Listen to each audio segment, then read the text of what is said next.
Meet Paul Jones, a 21-year-old heterosexual male who's a centralist and non-religious. He likes watching sports and listening to pop tunes. He works in the tech industry. Paul Jones is a procedurally generated character that I made with some JavaScript code in a browser. It's basically a bunch of random values that are then combined in a non-random way. Based on your age and sexual orientation, I figured there's a larger or smaller chance of you being either conservative or liberal and or religious.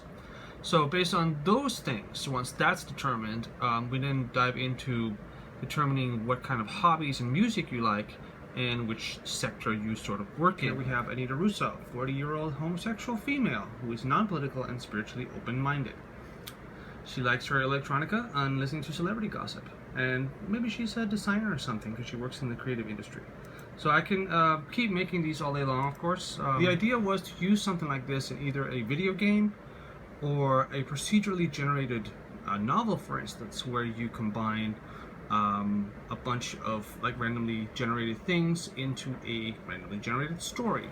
Next up would of course be to make a script that generates locations and events so that all these things can be combined together. But this is a starting point, at least. Most of it is just spent on coming up with how things are tied together and what kind of sort of things that influence each other. Like what kind of music do you like based on your age, for instance, and based on your political views. I've had some fun researching these things as well. So, yep, just a little exercise, and hopefully you found some inspiration in that. Try it out yourself. Procedurally generated things are fun.